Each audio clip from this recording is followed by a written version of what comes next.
Maskata kanaka varanda veZimbabwe. Tasvika pa episode 27 now Brett Mveti. Kana pasina reforms, hapana elections.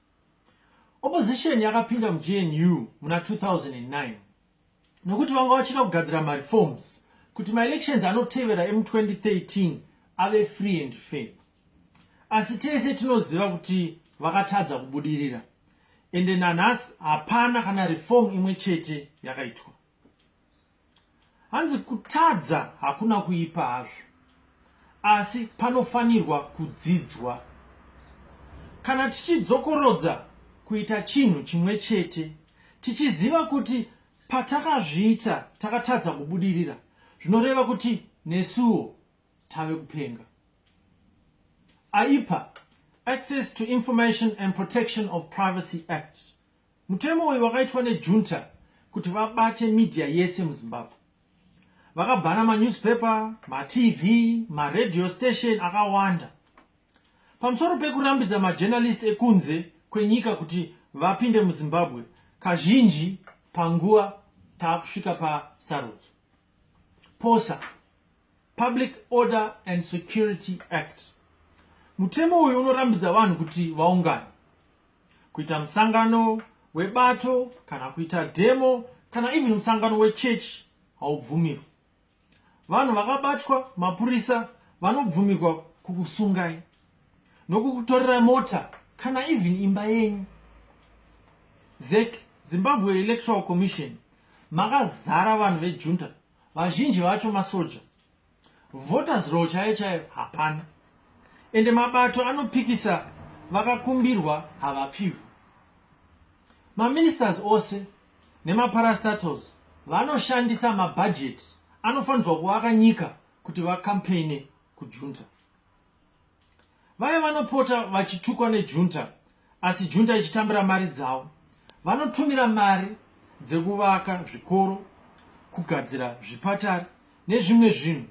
Asi junta rinotora mari iyoyo roshandisa yoita zvinhu zvayo, kunge chiprogram chisina basa chiye chinonzi green bombers. Hanzi chikoro, fungai zvenyu. Kutora vapfana uchivadzidzisa kurova vanhu veopposition. Vanoseta torture camps. Aya anogadzirwa kana maelections aakusvika padhuze. Kazhinji kumamisha, zvese zvinongonzi no-go areas kumusha ikoko. Vanhu vachimanikidzwa kuita vati havagoni kuverenga kana kusagona kunyora, voperekedzwa nejunta kuballot box kuona kuti operation wavhotera papi. Chero tikakwanisa kuita coalition yemaopposition, junta ndiro mambo pazvinhu zvese zvatataura pamusoro apa zvinoenderana nesarudzo. Even tikaita door to door zuva nezuva, tikarekruta vanhu 12 million nyika yese papepa tine mazita evanhu vatarekruta. Kana pasina reforms, junta rinongohwina election chete. Zvatiri kuedza kutaura ndezvekuti tikapinda musarudzo, hapana zvatinowana kunze kwekuti junta rinenge raakuonekwa kunge vakaita zvinhu vakunda nezvinhu zviri free and fair. Ende dzimwe nyika dzokunze, maSADC, maAU, maEuropean Union vese vanenge vakuona kunge takasununguka muZimbabwe nekuti paitwa maelection, pakaita maopposition party akati wandei. Hatingaende kusarudzo zvakare kechitatu pasina reforms. Kumhanya kundoisa X kuti vamwe vaite MP vachinakirwa zvavo nezvima 4x4 vachigara mumahotera, asi povho ichingoramba ichitambura. Tinofanirwa kumisa vamwe vari kuda kupinda musarudzo nekuti vatengwa. Tinofanirwa kushandisa nzira dzakasiyana siyana kuti opposition isapinde musarudzo, chero kana zvekureva kuti tishandise maitiro atinowanzwa kuitwa nejunta kana vari kuda kutimisa kuita zvinhu zvedu. Maelections haabatsire kana pasina reforms. Chero akauya reforms aya, junta rikakundwa, munofunga kuti vanhu vaya vachangosimuka vachibva muofisi mwemwe?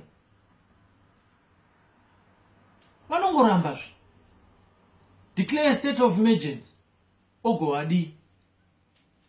Saka varanda veZimbabwe ngatisapedzerwe nguva nevanhu vari kuda kudya mafufu anokandwa patebhuru yejunta. Pindai mumabato enyu mubvunze vatungamiri venyu kuti vari kupaonawo sei ende vachazvifambisawo sei, vari kufungei, vachaitei. Makambonzwa pasi pano junta rakabviswa neX. Ndo panoperera nhau dzaBread Mvet dzanhasi.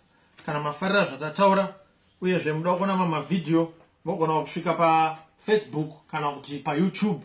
Machannel acho anonzi Bread Mvet. Tinotenda.